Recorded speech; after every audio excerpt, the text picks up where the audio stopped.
যুক্তিবাদী আপনাকে যুক্ত করা হয়েছে। বলেন আপনি। জি, আসিফ ভাই ভালো আছেন? হ্যাঁ, ভালো আছি। আশা করি আপনিও ভালো। বলেন।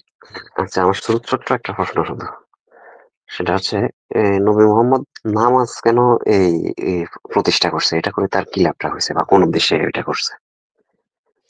নামাজ তো হচ্ছে গিয়ে নবী মোহাম্মদের আগে থেকেই ছিল। নবী মোহাম্মদ যখন নামাজ শুরু করছে তার আগে থেকেই নামাজ চালু ছিল। এটা কি আপনি আচ্ছা। জানেন যে হ্যাঁ, হ্যাঁ প্রথম জানি। আসলে আগে থেকে ওতে কয় ওয়াক্ত নাকি ছিল এটা। আমি এমনি সঠিক জানতাম না যে কয় ওয়াক্ত। তবে এমনিতে ও যেভাবে ৫ ওয়াক্ত যেটা প্রতিষ্ঠা করছে, ৫ ওয়াক্ত ৫ বার যেয়ে ওখানে সেজদা দিতে হয়।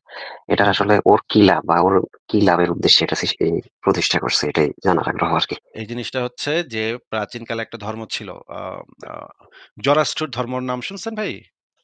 না, না আমার আসলে ওগুলো নিয়ে কোনো অভিজ্ঞতা নাই আসলে অতটা। আচ্ছা, তাহলে দাঁড়ান আমি আ এইটাকে বলে জরাথুস্ট্রবাদ। আ এই ধর্মের কিছু মূর্তি আছে। আচ্ছা, সেই মূর্তিগুলা খুবই ইন্টারেস্টিং মূর্তি। এই মূর্তিগুলা দেখলে আপনি দেখবেন যে আমি আপনাকে বের করে দেখাচ্ছি। জি। আমার কাছে ছিল, হ্যাঁ।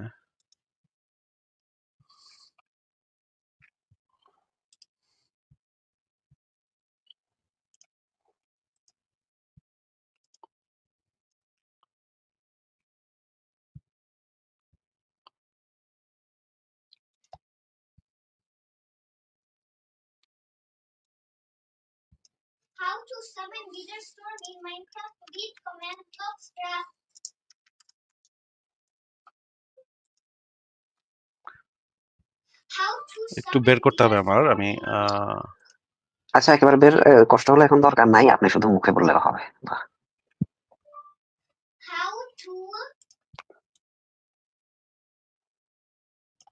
আচ্ছা, এই প্রাচীনকালে সাবেইন একটা ধর্ম ছিল, জরাস্ট্রবাদ একটা ধর্ম ছিল। এই সমস্ত বা মা মানে ধর্মে এখন আমি দেখাতে পারতেছি না। কারণ হচ্ছে এই ছবিগুলা এই আচ্ছা, মুহূর্তে তো আচ্ছা আমার কাছে অসুবিধা নেই। নাই। আমি নাম আ জানলে হবে শুধু আমার তথ্যটা দরকার সংশয় ডট আরকি।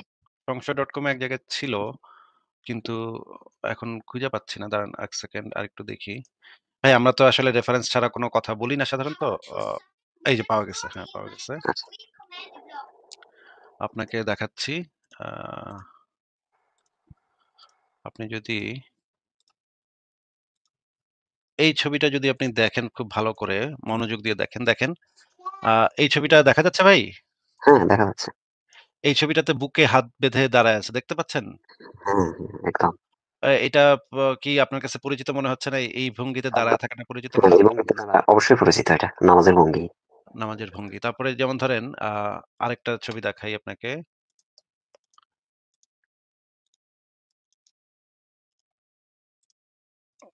এই ছবিটা দেখেন। এই ছবিটা আ পরিচিত মনে হচ্ছে ভাই? যে হাত করে রাখা। এই জিনিসটা কি এটা পরিচিত মনে হচ্ছে? এটা মোনাজাতের ভঙ্গি আরকি। মোনাজাতের ভঙ্গি। দেখেন এই ছবিগুলা আ প্রাচীন জরাস্ট্র ধর্মে এবং প্রাচীন জরাস্ট্র ধর্মের যে একজন পয়গম্বর ছিল, সেই পয়গম্বর যে ৭ আসমানের উপরে ঈশ্বরের সাথে দেখা করে আসছে। আ যেই মানে ঘটনাটাকে বলা হয় আরদা বিরাফ। এটা কি আপনি জানেন? আচ্ছা, না আমার জানা নেই। এটা মনে হয় আরব ওই আরব কেন্দ্রিক ওই ধর্মটাও খুব সম্ভবত নাকি? পারস্য কেন্দ্রিক। আচ্ছা, আচ্ছা পারস্য কেন্দ্রিক। ও আপনাকে আমি দেখাচ্ছি আরদা বিরাফ এরিয়াটাও আমি দেখাচ্ছি। আ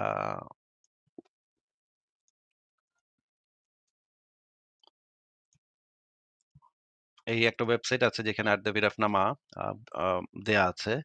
আমি আপনাকে হুম, কিছু অংশ এখান থেকে দেখাচ্ছি। কিন্তু এইটা কিন্তু মুহাম্মদের অনেক আগের ঘটনা। এই জিনিসটা কিন্তু মুহাম্মদের অনেক আগের ঘটনা। এখন এইটাকে আচ্ছা, আবার বাংলায় অনুবাদ করা হয়েছে। এই জিনিসটার নাম হচ্ছে আরদা বিরাজ নাম। এখানে দেখেন একজন মানে পয়গম্বর আ কাল্পনিক যাত্রার বর্ণনা বিবরণ আছে যা প্রায়শই দান্তের ডিভাইন কমেডিকে স্মরণ করিয়ে দেয়। এটা অত্যন্ত গুরুত্বপূর্ণ একটা গ্রন্থ। এখানে দেখেন, এই ব্যক্তি এই যে দেখেন এখানে দেখেন বাম দিকে স্বর্গযাত্রা, বেহেশত দর্শন, দোজখ দর্শন, বেহেশত দোজখ সে ঘুরে আসছিল। এই ব্যক্তি মুহাম্মদের অনেক আগে এই কাহিনীটা ওই অঞ্চলে প্রচলিত ছিল যে এই যে কতগুলা ইয়াও আছে, তাদের শ্লোকও আছে। তারা বলে যে এককালে ধার্মিক জরাষ্ট্র যে ধর্ম গ্রহণ করেছে তা পৃথিবীতে বিদ্যমান আছে। এই যে এখানে তারা সে পাপীদেরকে দেখে আসছিল এবং নরকে গিয়ে সে দেখে সেখানে মেয়ের সংখ্যা বেশি। তাদেরকে হ্যাঁ, কিভাবে পোড়ানো হচ্ছে সেই জিনিসগুলা পুঙ্খানুপুঙ্খ আগুনে পোড়ানো হচ্ছে তাদেরকে, এবং জান্নাতে কি, কি ঘটনা ঘটতেছে সেগুলা সব সে গিয়ে দেখে আসছিল। এই আর্দাবিরাফ নামাতে এই জিনিসগুলা খুবই মানে ভাবে বর্ণনা করা আছে, এবং এটা যদি আপনি পড়েন এই যে দেখেন স্বর্গযাত্রা, স্বর্গতে সে দেখলো কি, কি, তারপর হচ্ছে গিয়ে মৃতদের অভিজ্ঞতা দর্শন, তারপর হচ্ছে গিয়ে নরক যাত্রা, তারপরে যে পুলসিরাত যে পার হয়, পুলসিরাত পুলসিরাতের নাম শুনছেন না ভাই? হ্যাঁ, ওটা তো হ্যাঁ, আ এই জিনিসগুলা প্রত্যেকটা জিনিস এখানে দেয়া আছে। হ্যাঁ? এই মানে আর্দাবিরাফ নামার ভিতরে এই জিনিসগুলা আহুর মাজদার সাথে আ দেখা হয়। ঠিক আছে? এবং সুখী আত্মাদের সাথে দেখা হয়। এই গল্পটা প্রাচীন ইরানে অনেক বছর আগে থেকেই প্রচলিত ছিল। হুম? মুহাম্মদের জন্মের বহু আগে থেকেই প্রচলিত ছিল। এখন মুহাম্মদ মেরাজের রাতে হ্যাঁ, এই নামাজটা নিয়ে আসছে, তাই না? আল্লাহর কাছ থেকে নামাজটা নিয়ে আসছে নাকি ভাই? আমার মনে আছে, জি। এখন এই মেরাজের ঘটনার সাথে এইটার একটা খুবই মানে গভীর পৌরাণিক। সম্পর্ক আছে। গভীর সম্পর্ক আছে। সম্পর্কটা হইতেছে মোহাম্মদ একদম মানে এই কাহিনীটা চুরি করছে। আর দ্য মির অফ এটা তো নামা থেকে কপি কাহিনীটা চুরি কপি পেস্ট করে দিছে। জাস্ট কপি পেস্ট করছে, হ্যাঁ? এখন এই জিনিসটা যদি নিয়ে আপনি আলোচনা করতে যান তাহলে মুমিনরা বলবে যে এই আড্ডা ভিরাফটা তো লেখা হইছে কবে? এইটা আচ্ছা, আপনাকে ইনফরমেশনটা জানায় দিচ্ছি যে এখানে একটা ইনফরমেশন আছে। আর্দাবিরাফ নামা এই গল্পটা লোকমুখে বহু প্রাচীন কাল থেকেই প্রচলিত ছিল পারস্যে। কিন্তু আচ্ছা। এইটা গ্রন্থ আকারে লেখা হইছে ৯০০ সালের দিকে বা ১০০০ সালের দিকে। এটা গ্রন্থ হিসেবে লেখা হইছে পরবর্তীতে। কিন্তু এই গল্পটা মুখে মানুষের প্রচলিত মধ্যে ছিল। মুখে, মুখে যেমন আমাদের দেশে অনেক গান আপনি দেখবেন যেগুলা মুখে, মুখে অনেক হুম, মানুষের কাছে প্রচলিত থাকে। হুম, হুম। কিন্তু এটা গ্রন্থ হিসেবে লিখিত থাকে না। যেমন ধরেন খনার বচন। খনার বচন কিন্তু গ্রন্থ হিসেবে লিখিত হইছে অনেক পরে। খনার অনেক পরে। মৃত্যুর অনেক পরে গিয়া সেটা একটা গ্রন্থ হিসেবে রচনা করা হইছে। একইভাবে হুম, এই যে আরদা ভিরাফ নামাটা গ্রন্থ হিসেবে লেখা হইছে ৯ম শতকে বা ১০০০ ১০০০ শতকে। হুম, ১০০০ হুম। সালের দিকে। কিন্তু এইটা প্রাচীন মি আ আ মা মানে ইরানে মানে পারস্যে বহু জি। প্রাচীনকাল থেকে এই গল্পগুলা প্রচলিত ছিল। বিভিন্ন লোকগীতি হিসেবে, বিভিন্ন গল্প হিসেবে প্রচলিত ছিল। মোহাম্মদ আচ্ছা। সম্পূর্ণভাবে এই জিনিসটা নিয়া এটা ঢুকাই দিছে, এবং এইখান থেকেই এই ধর্মগুলা থেকেই মোহাম্মদ এই নামাজের কনসেপ্টটা আনছে। নামাজের কনসেপ্টটা তার ধর্মে করছে। নামাজটা আগে থেকে ছিল। আ এই যে ওই অঞ্চলটা তো কাছাকাছি। ওই যে হ্যাঁ, হ্যাঁ। পারস্য ওই অঞ্চলটা কাছাকাছি। এখন ওই ওটা অঞ্চলে কি আরবের কাছাকাছি নাকি? ওই অঞ্চলটা ইরানের ওই ইরান, পারস্যের ওই অঞ্চল জরাষ্ট্র ধর্ম তখন পৃথিবীর অনেক জায়গাতেই একটা মোটামুটি শক্তিশালী ধর্ম ছিল। এটা এখন আচ্ছা। যেরকম জরাষ্ট্র ধর্মের কাউকে পাওয়া যায় না। মানে খুব অল্প সংখ্যক মানুষকে পাওয়া যায় ভারতে।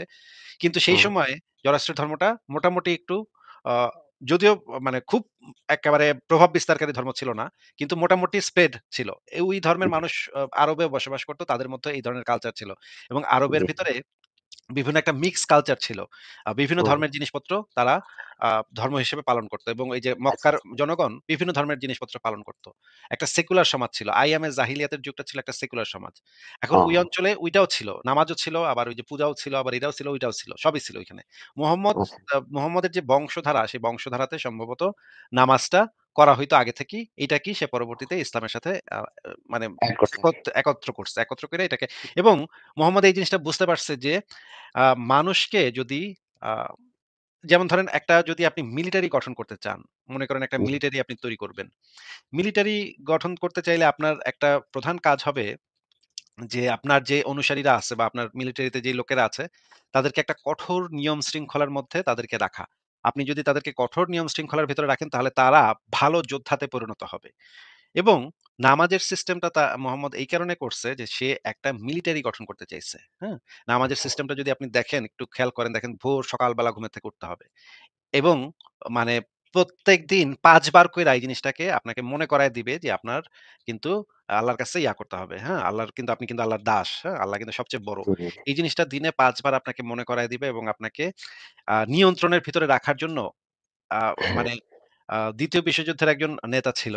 মানে নাৎসি বাহিনীর একজন প্রচার মন্ত্রী ছিল। সে হচ্ছে গণমাধ্যম মন্ত্রী ছিল গোয়েবলস।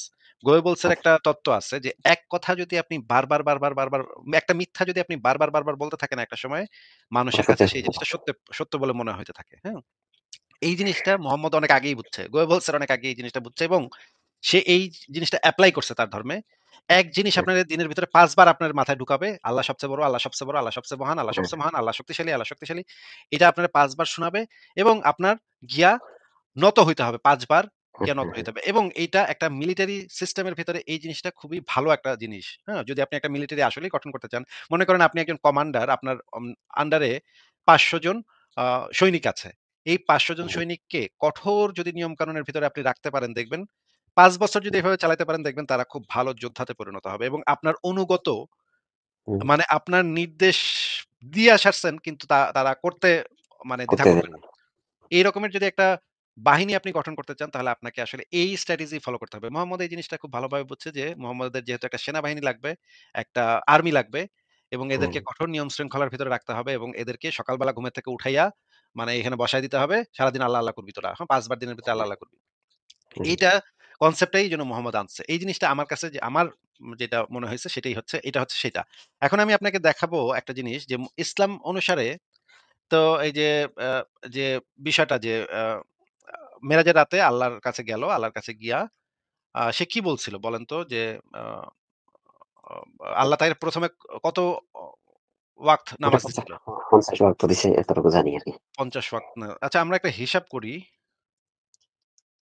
মানে এই গল্পটা যে পুরা মানে মানে ভুগি-চুগি এই জিনিসটা বোঝার জন্য এই জিনিসটা দেখলেই ভাই বোঝন যায় যে এটা পুরা ভুগি-চুগি। মানে এই মেরাজের ঘটনা যে পুরা ভুগি-চুগি এই জিনিসটা দেখলে একদম পরিষ্কার হয়ে যায়। আমি আপনাকে এই আল্লাহর এই বলদামিটা আমি একটু দেখাইতেছি যে আল্লাহ যে কত বড় বলদ। আল্লাহ যদি থাইকা থাকে তাহলে তো আল্লাহ মস্ত বড় একটা বলদ। হ্যাঁ? দেখেন এইখানে আমরা দেখলাম যে ১ম এ আমরা জানি যে আ আ এই যে ১ম এ আল্লাহ নাকি ৫০ ওয়াক্ত নামাজ ফরজ করে দিছিল। কিন্তু ভাই আল্লাহ তো মহাবিশ্বের সর্বজ্ঞানী, তাই না? আল্লাহ তো সবকিছু জানে, তাই নাকি ভাই? অবশ্যই, অবশ্যই, অবশ্যই। তো আল্লাহ যেটা বুঝে নাই, সে মোহাম্মদ নিচের আসমানে গিয়া মুসার সাথে দেখা কইরা মুসা গিয়া কয় যে, "তুমি আল্লাহরে গিয়া কমাও। নামাজের পরিমাণ কমায় দাও। কমাইতে কও আল্লাহরে।" হ্যাঁ? মুহাম্মদ হুম, আবার আসমানে গিয়া উপরে আসমানে গিয়া আল্লাহর সাথে দরাদরি কইরা মানে কাসকি মাছের বাজারের মতো দরদাম কইরা মানে কষাকষি, "না আল্লাহ আরেকটু কমাও, আরেকটু কমাও। না আল্লাহ এত পারব না। আল্লাহ আরেকটু কমাও, আরেকটু কমাও।" এই সমস্ত দর কষাকষি কইরা আল্লাহ এখান থেকে আল্লাহর থেকে কমায় আনছে। ৫ ওয়াক্ত করছে। হ্যাঁ? এখন হুম। এখানে তাইলে ভাই জ্ঞানী কেডা? মানে মুসা বেশি জ্ঞানী নাকি আল্লাহ বেশি জ্ঞানী? বলেন তো?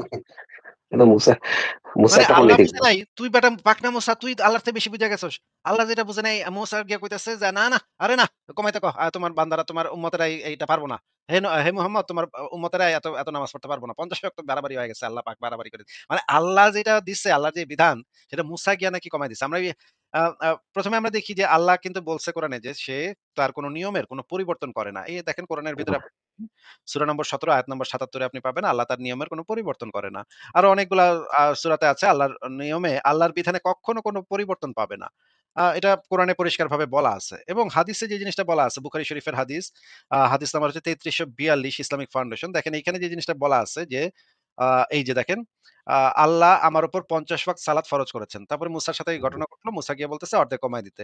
তাই সে রবের কাছে গিয়ে আবার কমাবার আবেদন করল। আবার অর্ধেক করে কমায় দিল। আচ্ছা ভাই একটু বলেন তো যে এই যে দেখেন এই হাদিসটার ভিতরে ১ম এ তো ৫০ ওয়াক্ত দিল নাকি ভাই? অবশ্যই।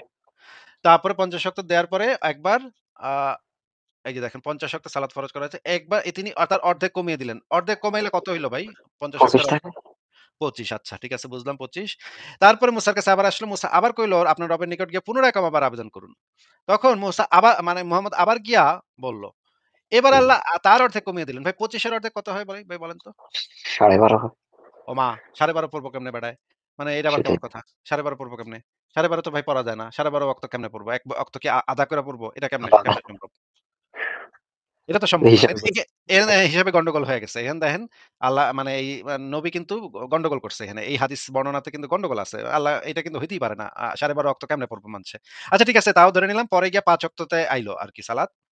এখন ৫ ওয়াক্ত নামাজ যে ফরজ হইল, এই ৫ ওয়াক্ত তাইলে তো দেখা যাচ্ছে মুসা হচ্ছে আল্লাহর থেকে বেশি পাক না। আচ্ছা ঠিক আছে তাও ধরে নিলাম মুসা আল্লাহর থেকে বেশি পাক না। এখন আমরা ৫ ওয়াক্ত নামাজের একটা হিসাব করি।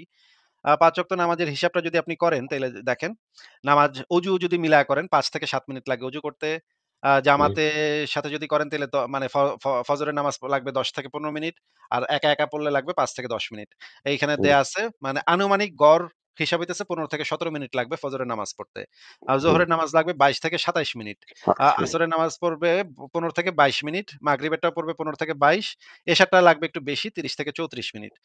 দেখেন এশার নামাজটা একটু বড় হয়। মানে একটু এখন আমরা যদি হিসাব করি, গড় করি একটা মিডল পয়েন্টে আমরা যদি কম হিসাবেও ধরি তাইলে এই হিসাবটা হয় মোট যোগফল হইতেছে প্রতিদিন প্রায় ৫ বার নামাজ পড়তে লাগে ১ ঘন্টা ৪৮ মিনিট প্রতিদিন। এটা হুম, আমরা গড় হিসাব করছি। এটার থেকে কিছু হুম, কমও হইতে পারে, কিছু বেশি হইতে পারে। বেশি আ হতে পারে। মনে করেন বা এটাই আমরা ধরে নিলাম। এটাকে যদি ধরে নিই তাইলে ৫০ ওয়াক্ত যদি মানুষের পড়তে হইতো তাইলে ১০৮০ মিনিট নামাজ পড়তে হইতো। তার মানে হচ্ছে ১৮ ঘন্টা ভাই নামাজ পড়তে হইতো দিনের ভিতরে। যদি ২৪ আল্লাহ পাক ঘন্টা? ২৪ ঘন্টার ভিতরে ১৮ ঘন্টা মানুষের নামাজ পড়তে হইতো ভাই। যদি ৫০ ওয়াক্ত আল্লাহ করে দিত। হুম। তাইলে একটু বলেন তো ভাই আল্লাহ কি ওইদিন গাঞ্জা খাইছিল? যে ওই যে ৫০ ওয়াক্ত সালাত সে মানে ফরজ করছিল ফার্স্ট এ। আল্লাহ কি গাঞ্জাখোর নাকি? এই গাঞ্জা খাইলেও তো এই টাইপের মানে জিনিস আসে না ভাই। এটা কিভাবে সম্ভব বলেন তো? আল্লাহর কি মাথা এত নষ্ট ভাই? কি বলেন? এটা মুমিনদের মাথা নষ্ট আরকি। মুমিনেরা তো এগুলো বুঝতে চায় না। তো ভাই এটা কিভাবে সম্ভব ৫০ ওয়াক্ত না? তাইলে তো সারাদিন নামাজ পড়তে হইব। খালি ঘুমান বাদে। পেশাব পায়খানা করানোর সময় পাওয়া যাবে না। তো চাকরি-বাকরি তো দূরের কথা। পেশাব পায়খানা করার মতো সময় পাওয়া যাবে না যদি ৫০ ওয়াক্ত আল্লাহ করে দিত। এইটা এবং তো আল্লাহ পাক এই কামটা করছে, এরকমের একটা বলদামি মানে কাজ করছে। তখন মুসা গিয়া আল্লাহরে রক্ষা করছে আসলে। যদি ভাই ৫০ ওয়াক্ত সালাত হইতো তাইলে তো ইসলামের লাল বাতি জ্বলে যেত। ওই দিনই ইসলামের লাল বাতি জ্বলে যেত। কেউ মুসলমান হইতো না। মুসা আসলে ইসলামের লাল জি, বাতিটা মানে রক্ষা করছে। তাই না ভাই? জি, মুমিনদেরকে এখনো জিজ্ঞাসা করেন যে এখানে এরা অনেক পজিটিভ কিছু বাইর করবে এরা। হ্যাঁ, তা তো করবেই। এটা তো তাদের অন্ধবিশ্বাস, এটা তো তারা করতে হবে। একটু জি। আগে দেখলেন না একজন আইসা মানে লক্ষ্মী দেবীর কি জানি বলতেছিল। লক্ষ্মী লক্ষ্মী দেবীর পূজা করলে নাকি কি জন্মান্তরে নাকি কি কর্মফল থাকে। ভাই এগুলা তো যেকোনো ধর্মের মানুষই তার ধর্মর মানে সপক্ষে কিছু মানে গোঁজামিল দেওয়ার চেষ্টা করবে যেটা আসলে তারা প্রমাণ করতে পারবে না। হ্যাঁ? ঠিক আছে। তবে যুক্তিবাদী সবকিছু হ্যাঁ, সবকিছু বলেন। মিলিয়ে বোঝা যায় যে মোহাম্মদের অনেক এমনি বিচক্ষণ ছিল। বিচক্ষণতা ছিল তার মধ্যে অনেক। যেটা বোঝা যাইতেছে আরকি। বিচক্ষণতা বুদ্ধিমান ছিল সে। আবার হ্যাঁ, অনেক, হ্যাঁ। অনেক জায়গাতে বোঝা যায় সে বেকুবও ছিল। অনেক জায়গায় হ্যাঁ, বেকুবিও অনেক করছে। জায়গায় বেকুবিও করছে। বেশি বুদ্ধিমান দেখাতে গেলে তো আবার বেকুবি করাই লাগে। বেকুবি আবার হয়ে যায় আসলে। মানে হয়ে বেশি যায় আরকি। ওটা বেশি অজান্তে হয়ে যায় আরকি। বেশি পাকনামি আসলে এরকম মানে একটা মানে মরুভূমির একটা রাখাল বালক সে তো আর এত পাকনাও হইতে পারে না, তাই না? এত পাকনামিও তো সে করতে পারবে না। ওটা মানে গুতাগুতি করলে আপনি বুঝা যাবেন যে সে যে বাটপার এটা বুঝা যাবেন গুতাগুতি করলে। একটু ভালো করে করলে এনালাইসিস করলে কিন্তু এই এনালাইসিস টা করার সুযোগটাই তো ইসলামে নাই।